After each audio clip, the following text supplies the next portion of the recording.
आज हम करेंगे क्लास 9वीं का हिंदी पाठ 9 रसखान के सवैये के प्रश्न उत्तर। प्रश्न 1। ब्रजभूमि के प्रति कवि का प्रेम किन किन रूपों में अभिव्यक्त हुआ है? उत्तर। ब्रजभूमि के प्रति कवि का प्रेम कई रूपों में अभिव्यक्त हुआ है। ब्रजभूमि से लगाव के कारण उन्हें पशु, पक्षी और पत्थर कुछ भी बनना स्वीकार है, क्योंकि इन सब के साथ कृष्ण की स्मृतियां जुड़ी हैं। जैसे मनुष्य के रूप में ग्वाला बनकर नंद बाबा की गायें चराना चाहते हैं। पशु का जन्म मिले तो वे नंद की गायों में से एक बनना चाहते हैं। पक्षी बने तो कदम्ब के पेड़ पर बैठकर कृष्ण की बाल लीलाओं का आनंद उठाना चाहते हैं। और वे उसी गोवर्धन पर्वत का पत्थर बनना चाहते हैं जिसे कृष्ण ने अपनी उंगली पर उठाया था।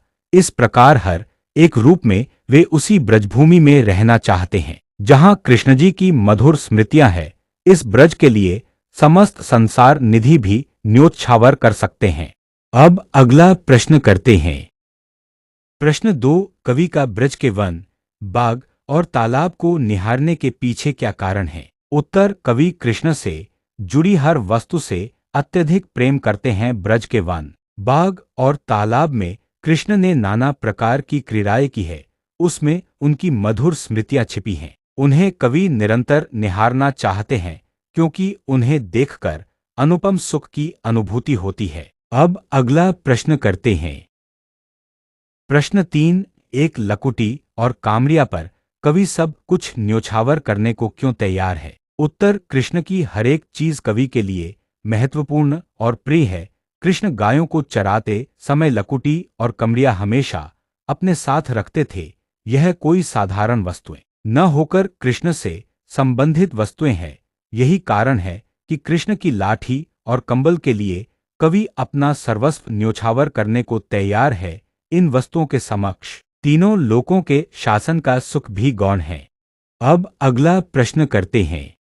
प्रश्न 4। सखी ने गोपी से कृष्ण का कैसा रूप धारण करने का आग्रह किया था? अपने शब्दों में वर्णन कीजिए। उत्तर। सखी गोपी से कृष्ण का मोहक रूप धारण करने का आग्रह करती है। सखी गोपी से वही सब कुछ धारण करने के लिए कहती है जो कृष्ण धारण करते हैं। सखी ने गोपी से आग्रह किया था कि वह कृष्ण के समान सिर पर मोर पंखों का मुकुट धारण करें, गले में गूंजों की माला पहने, तन पर पीले वस्त्र पहने, हाथों में लाठी थामे, वन में गायों को चराने जाए, किंतु बांसुरी कदापि न धारण करे। अब अगला प्रश्न करते हैं। प्रश्न 5।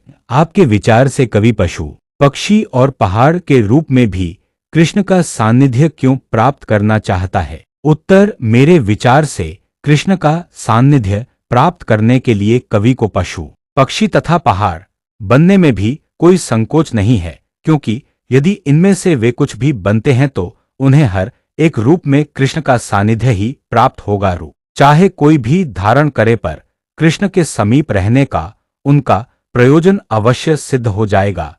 इन तीनों ही रूपों में कृष्ण जी के जीवन की विशेष झांकी देखने को मिलती है। 6। चौथे सवैये के अनुसार गोपियां अपने आप को क्यों विवश पाती हैं? उत्तर। चौथे सवैये के अनुसार कृष्ण का रूप अत्यंत मोहक है तथा उनकी मुरली की धुन बड़ी मादक है। इन दोनों से बचना गोपियों के लिए अत्यंत कठिन है। गोपियां कृष्ण की सुंदरता तथा तान पर इतनी आसक्त हैं, वे उसे सुनकर अपना घर-बार सब कुछ भूल जाती हैं और उसके पीछे दौड़ी चली जाती हैं। अब अगला प्रश्न करते हैं। 7। भाव स्पष्ट कीजिए।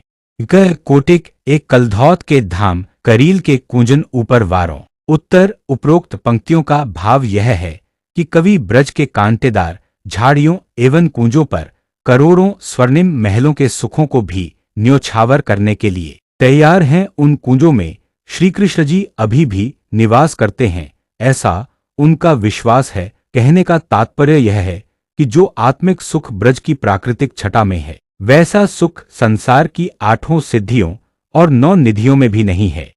अब अगला प्रश्न करते हैं। ख माई री वा मुख की मुस्कानी सम्हारी न जह, न जह न जह। उत्तर। उपयुक्त पंक्तियों का भाव यह है कि कृष्ण की भाव मुस्कान इतनी मोहक है कि गोपियां अपनी सुध-बुध खो देती हैं अर्थात कृष्ण की मुस्कान पर गोपी इस तरह मोहित हो जाती है कि लोक लाज का भी भय उनके मन में नहीं रहता और सब कुछ भूलकर वह कृष्ण की तरफ खिंची चली जाती है। अब अगला प्रश्न करते हैं। प्रश्न 8, कालिंदी कूल कदम्ब की डारन में कौन सा अलंकार है? उत्तर, कालिंदी कूल कदम्ब की डारन में क वर्ण की आवृत्ति होने के कारण अनुप्रास अलंकार है। अब अगला प्रश्न करते हैं। प्रश्न 9, काव्य सौंदर्य स्पष्ट कीजिए। या मुरली मुरलीधर की अधरान धरी अधरा न धरोगी। उत्तर, भाव सौंदर्य गोपी अपनी सखी के कहने पर कृष्ण के समान वस्त्राभूषण तो धारण कर लेगी, परंतु कृष्ण की मुरली को अधरों पर नहीं रखेगी। उसके अनुसार उसे यह मुरली सौत की तरह प्रतीत होती है, अतः वह सौत रूपी मुरली को अपने होठों से नहीं लगाना चाहती है। शिल्प सौंदर्य काव्य में ब्रज भाषा तथा सवैया छंद का सुंदर प्रयोग हुआ है। ल और म वर्ण की आवृत्ति होने के कारण यहाँ पर अनुप्रास अलंकार है। यमक अलंकार का सटीक प्रयोग है। अगर आपको यह वीडियो अच्छा लगे तो इसे लाइक करें और दीप क्लासेस को सब्सक्राइब जरूर करें।